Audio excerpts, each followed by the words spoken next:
अगर CSC portal से passport apply करने का प्लान है तो ये जानकारी बिल्कुल आपके लिए ही है। चलिए इस पूरे प्रोसेस को ना बिल्कुल आसान भाषा में स्टेप बाय स्टेप समझते हैं। कई बार ऐसा लगता है कि पासपोर्ट बनवाने का ये जो सरकारी ऑनलाइन प्रोसेस है बड़ा ही उलझा हुआ है ना? लेकिन सच कहूं तो घबराने की बिल्कुल ज़रूरत नहीं है। इसका एक बहुत ही आसान और सीधा रास्ता भी है। तो इस पूरी चर्चा में हम ये देखने वाले हैं कि आखिर कॉमन सर्विस सेंटर यानी सीएससी के जरिए इंडियन पासपोर्ट के लिए अप्लाई कैसे किया जाता है। और हाँ, हम सिर्फ स्टेप्स नहीं गिनेंगे बल्कि उन छोटी छोटी गलतियों पर भी बात करेंगे जिनसे बचना जरूरी है, क्योंकि अक्सर लोग यही गलती कर बैठते हैं। तो सबसे पहला सवाल तो यही उठता है कि आखिर सीधे अप्लाई करने के बजाय सीएससी से ही क्यों? मतलब इसका सबसे बड़ा फायदा क्या है? देखिए, इसका सबसे बड़ा फायदा है सुविधा और समय की बचत। सोच के देखिए, एक सीएससी ऑपरेटर अपनी एक ही आईडी से ना जाने कितने लोगों के फॉर्म भर सकता है। इसका सीधा सा मतलब ये हुआ कि हर बार नया अकाउंट बनाओ, फिर उसका पासवर्ड याद रखो, इन सारे झंझटों से आज़ादी मिल जाती है। चलिए फिर ठीक है, अब प्रोसेस शुरू करते हैं और देखते हैं कि पोर्टल पर जाते ही सबसे पहले करना क्या है। तो सफर शुरू होता है सीएससी के डिजिटल सेवा पोर्टल से। यहां से आपको सीधे ऑफिशियल पासपोर्ट सेवा की वेबसाइट पर ही रीडायरेक्ट किया जाएगा। लेकिन यहां पर इंटरफेस थोड़ा आसान हो जाता है, थोड़ा यूजर फ्रेंडली होता है। ओके, तो फॉर्म भरने से भी पहले ना ये 3 जरूरी फैसले लेने होंगे। और एक बात का ध्यान रखिएगा, अगर तत्काल ऑप्शन चुना तो फीस भी ज्यादा लगेगी और जो डॉक्यूमेंट्स मांगे जाएंगे उनकी जांच भी थोड़ी सख्त हो जाती है। अब आती है एप्लीकेशन की सबसे जरूरी चीज, पर्सनल डिटेल्स भरना।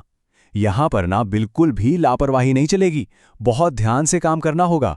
देखिए, यहां एक बात को गांठ बांध लीजिए, जो नाम, सरनेम और जन्मतिथि है वो बिल्कुल वैसी ही होनी चाहिए जैसी डॉक्यूमेंट्स में है। मान लीजिए आधार कार्ड या 10वीं की मार्कशीट में, क्योंकि एक स्पेलिंग की गलती भी ना बाद में बहुत बड़ा सिरदर्द बन सकती है। अच्छा, अब फॉर्म का एक हिस्सा ऐसा है जहां आकर अक्सर लोग कंफ्यूज हो जाते हैं, ईसीआर या नॉन ईसीआर। इसको चुनना बहुत ही जरूरी है, क्योंकि इसी से तय होता है कि काम के लिए कुछ खास देशों में जाने के लिए इमिग्रेशन क्लियरेंस चाहिए या नहीं। इसका एक सीधा सा नियम याद रखिए, अगर आवेदक ने 10वीं पास कर ली है तो वो नॉन ईसीआर कैटेगरी में आएगा। सिंपल। इसके अलावा जो गवर्नमेंट एम्प्लॉयज हैं या जो इनकम टैक्स भरते हैं वो सब भी इसी कैटेगरी में आते हैं। इसे बहुत ध्यान से चुनना है, क्योंकि गलत कैटेगरी चुनते ही एप्लीकेशन रुक जाएगा वहीं का। चलिए, पर्सनल डिटेल्स तो हो गई, अब आगे बढ़ते हैं फैमिली और एड्रेस की डिटेल्स की तरफ। और हाँ, यहां भी वही नियम लागू होता है, स्पेलिंग बिल्कुल वैसी जैसी डॉक्यूमेंट्स में है, कोई भी फर्क नहीं। और इमरजेंसी कॉन्टैक्ट में किसी ऐसे ही व्यक्ति का नाम और नंबर देना है जिस पर पूरा भरोसा हो।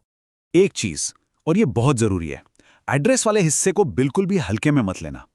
अगर एड्रेस प्रूफ, मान लीजिए आधार कार्ड, और फॉर्म में भरा गया एड्रेस जरा सा भी अलग हुआ तो पुलिस वेरिफिकेशन फेल हो सकता है, और इसका मतलब है कि पूरा प्रोसेस महीनों के लिए अटक जाएगा। इसलिए घर का नंबर, गली, पिन कोड सब कुछ डबल चेक कर लेना। तो जब फॉर्म बिल्कुल सही भर जाए तब समझ लीजिए कि हम ऑनलाइन प्रोसेस के आखिरी पड़ाव पर आ गए हैं, यानी कि पेमेंट और अपॉइंटमेंट बुकिंग। यहाँ ध्यान देने वाली बात यह है कि सबसे पहले सीएससी वॉलेट से एक छोटी सी सर्विस फीस कटेगी, जो लगभग 43-44 रुपए होती है। ये पासपोर्ट की असली फीस नहीं है, ये सिर्फ सीएससी की सर्विस का चार्ज है। अब इसके बाद पासपोर्ट की जो ऑफिशियल फीस है वो भरी जाती है, और जैसे ही वो पेमेंट पूरा होता है अपॉइंटमेंट बुक करने का ऑप्शन खुल जाता है। और यहाँ एक छोटी सी सलाह, बड़े शहरों में ना अपॉइंटमेंट स्लॉट्स बहुत तेजी से भर जाते हैं, इसलिए जैसे ही पेमेंट करें बिल्कुल देर ना करें, फौरन अपना स्लॉट बुक कर लें। देखिए, ऑनलाइन फॉर्म भरना तो समझ लीजिए आधा काम हुआ है, असली प्रोसेस तो अब शुरू होगा। तो चलिए देखते हैं कि इसके आगे का सफर कैसा रहता है। अपॉइंटमेंट के बाद अगला स्टेप होता है पुलिस वेरिफिकेशन। इसमें आमतौर पर 1 से 4 हफ्ते लग जाते हैं। ये आपके एरिया के पुलिस स्टेशन पर डिपेंड करता है। जब वहां से क्लियरेंस मिल जाती है तब पासपोर्ट प्रिंट होता है और घर पहुंचने में लगभग 1 हफ्ता और लगता है। तो कुल मिलाकर एक नॉर्मल प्रोसेस में 3 से 6 हफ्ते का टाइम मानकर चल सकते हैं।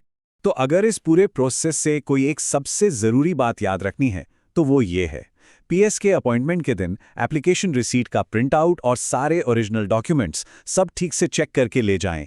और हाँ, सभी डॉक्यूमेंट्स की एक फोटोकॉपी का सेट भी बनाकर साथ रख लें।